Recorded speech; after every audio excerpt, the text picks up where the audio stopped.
In today's episode of Watch Time, we're going to be talking about why video doesn't have to be as expensive as you think. Stick around.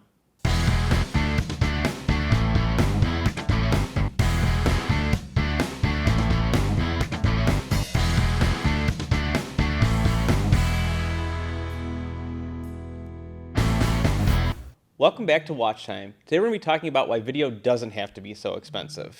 Yeah, you may have seen some of our past podcasts or blogs why video can be expensive, but it doesn't have to be. Absolutely. And I think that is something that we really wanted to touch on because that podcast got a lot of listens and we saw a lot of people were very interested in the topic. And, we really, in that episode, we're really trying to explain to people, like, this is why it can be so expensive. Because a lot of times people see a 2 to 3 minute video and they think, why would that cost thousands and thousands of dollars? And we really wanted to expand on the process and what you can expect. But as we were just talking about, we want to also let you know that there are options out there where you can try and do some things so video doesn't have to be as expensive for your business, or you can create a lot of video for a smaller amount. And the first thing to really think about is DIY video, and that's just using things like this that you already have with you to be able to create content, whether that be in your office, whether that be while you're out and about working in the field, or maybe even having a little setup in your home or something where you can kind of sit down, face the camera,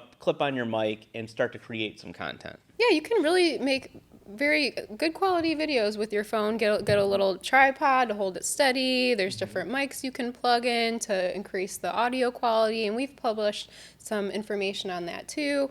Really inexpensive things you can buy just to start creating video, even for your social channels, and get a feel for it. Yeah, and if you're following us on Instagram or on LinkedIn, and if you're not, you should be, at Flex Media CLE, make sure to follow us and check that out, because we do every once in a while do a Tech Tip Tuesday where we try to give you some ideas of products that we like that are great for DIY video and that you could possibly purchase that are nice and affordable investments to be able to up your quality at home. So that's definitely one option. And then the next one would be filming a series of videos all in a short period of time in a studio like ours. Yes, so Kathy and I are coming to you from our studio at the Flex Media offices. That's where we've been recording all of our Watch Time podcasts recently. And what we've found with this space, what's great is a lot of times when we create more expensive videos, we're going on site with clients and we have to bring all of our equipment to you. And it also requires us to bring a lot of team to you. But if you can come to us, or even if there's a video production company that has a studio space closer to you, if you can go to them, a lot of times that equipment is already on site and it doesn't require as much staff to be able to set that up, because we'll have time ahead of time to get all of our lighting gear set up, our camera set up, we can set the backdrop up, and really it's just getting it kind of finalized once you walk in the door and getting you to sit down and then having a solid plan to execute to be able to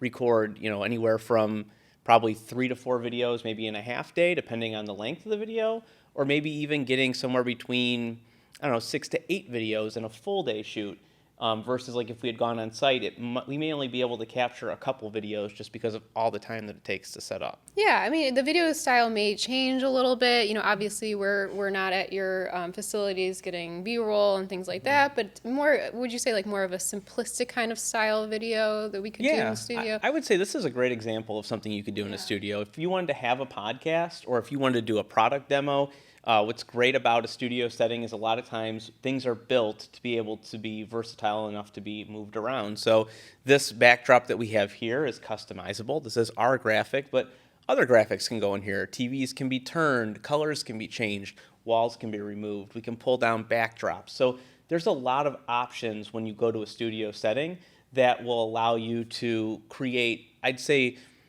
more simple videos, but also you're also not completely limited to just talking heads like this. We have, for example, we have access to stock libraries, so we can use stock footage. And then also another thing to consider would be using your own photographs that maybe you have from past events or on social media. Or if you wanted to, like, we can also send a team out for a couple hours to a half day to be able to just capture some B-roll footage of some kind on site. So there are definitely options when it comes to using a studio setting that will save you some more money. And then that final step would be us coming to you.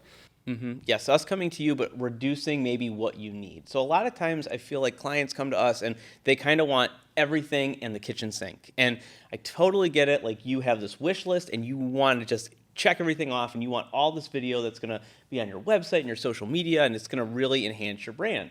But maybe you don't need all of that right now. Maybe we only need to be there for a half day. So maybe a great example of this would be, if you want to do an about video about your company, you may think we need to interview the whole C-suite. And maybe you do. Like, maybe that's in your budget. And if you do, that's great. But if it's not in your budget, one thing to think about is reducing the number of interviews. So maybe your CEO just delivers all of the content to camera, and then we just get B-roll footage of your C-suite working together, or your products being created, or your products going to customers. And now what you've done is, instead of having all of these interviews that have to be done, and then also having to get all this footage, we're really just doing one interview and getting a little bit of footage. Yeah, and that's really what results in less cost. You know, it's less time recording the interviews, but also the editing process of editing all those interviews too. But you could still have a really great, effective video, even, you know, with one representative of your team, and then you can always continue to build next time. And also think about repurposing. I think we covered that in the episode where we talked with Zangardi Studios a little bit. I know that that's come up in a few episodes of podcasts we've had in the past, but also other people's podcasts that we've been on.